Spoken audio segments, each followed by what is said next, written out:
हमार नाम सनी गुप्ता, हम युवा विद्यार्थी संघर्ष समिति प्रदेश नंबर 2 के उपाध्यक्ष। अपने लोग के बीच में फिर से हम आगे बढ़ी। संगठन एगो बहुत ही बड़ा मुद्दा लेके आयल बाटे, जेकरा ला हमने 25 गते ज्ञापन पत्र भी नगर पालिका में बुझाइल बाड़ी। वो ज्ञापन पत्र में कथी विशेष बाटे कि सिमरौनगढ़ व्यवस्थापन और सर सफाई के लेके अभी तक ले स्थानीय सरकार आयला इतना दिन हो गए, लेकिन चौतरफी विकास कहे के मतलब खाली रोड और नाला मात्रे बने सकल बाटे सिमरौनगढ़। बाकी सर सफाई के विषय में अभी तक ले कोनो भी कदम नहीं के चले सक। अब रहल विषय कथी कि स्थानीय सरकार आयला के बावजूद भी सिमरौनगढ़ पर्यटकीय स्थल के इहे नतीजा बा, इहे अभी तक ले निकलल बा कि अभी तक ले अपने के साफ जगह कहीं ना देखे के मिली।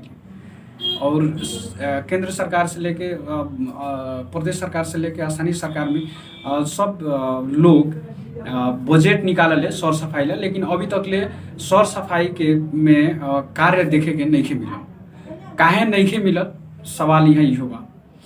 कहे के मतलब बा कि नगर पालिका हरेक तह तबका में कर्मचारी भरना कैला, लेकिन ये बहुत बहुत बहुत खुशी की बात बा कि केहू आदमी के काम करे के मौका मिलल अपने आप के सही साबित करे के। लेकिन का सर सफाई कर्मचारी रिक्रूट कल गेल कि ना? जी ना, अभी तक ले रिक्रूट नहीं के कल गेल। काहे नहीं के कल गेल, ये सबसे बड़का मुद्दा बा। और साफ न रहे के कारण भी, जगह साफ न रहे के कारण भी अपने के एगो कर्मचारी रिक्रूट न कैला के कारण ही है। दूसरा का बात कि अभी तक ले कर्मचारी रिक्रूट काहे न हो सकल। अब दूसर बात कथी बा कि पर्यटकीय स्थल होला के बावजूद भी पर्यटक यहाँ उपस्थिति न होके के कारण कथी बा, तो सबसे बड़का कारण यहाँ फोहर बा का। यहाँ बाहरी आदमी अगर क्यों धोखा से आ भी जाता तो वो जाके दूसरा आदमी के एडवाइस न कर ले कि तू वहाँ घूमे जा, काहे से यहाँ उस चीज के व्यवस्थापन नहीं है। और बिजनेस व्यापार में सिमरौनगढ़ पैसा देओ न देओ, लेकिन अपने के पर्यटकीय हिसाब से पैसा जरूर दी। अब रहल कि बाजार में हम दूसरा दुनिया के कहीं बात की नहीं करे, सिमरौनगढ़ नगर पालिका के कार्यालय यही सिमरौनगढ़ बाजार में बा, फिर भी बाजार के स्थिति इतना दयनीय बा कि यहाँ के पब्लिक टॉयलेट्स पूरा बाजार गंदगी से भर गई बा। अपने के कुछ इमेज लास्ट में देखे के मिली, हम रखले रहम, अपने देखे के मिली अपने लोग के कि कितना गंदगी भरल बा।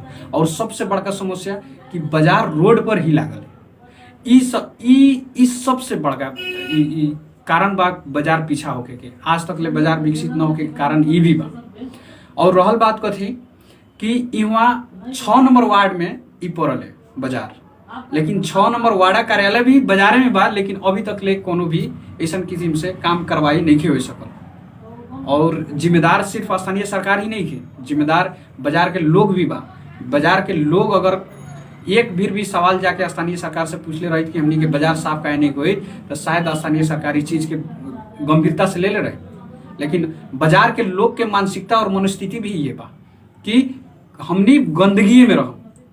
एक के चलते बाजार के लोग से भी कोनो अपेक्षा अभी तक ले जो रखले हमनी रली है, कोनो चीज ऊपर उतरे खड़ा उतरे नहीं सकत। बाजार के लोग के सबसे ज्यादा इस चीज के चिंता करे के चाहिए, काहे से वो लोग के दुकान बा, व्यापार बा यही बाजार में, और लोग दुकान से कचरा उठा के बाहर फेंक देवले, लेकिन उस चीज के व्यवस्थापन कैसे सही जगह पर कल जाए, इस चीज के कहियो खोज पूछ नहीं के ना बाजार के लोग ये चीज के बाजार व्यवस्थापन कर सकल बाटे। और ये विषय में संगठन एकदम गंभीर ले लेवा, गंभीरता से ये विषय पर प्रतिक्रिया करी।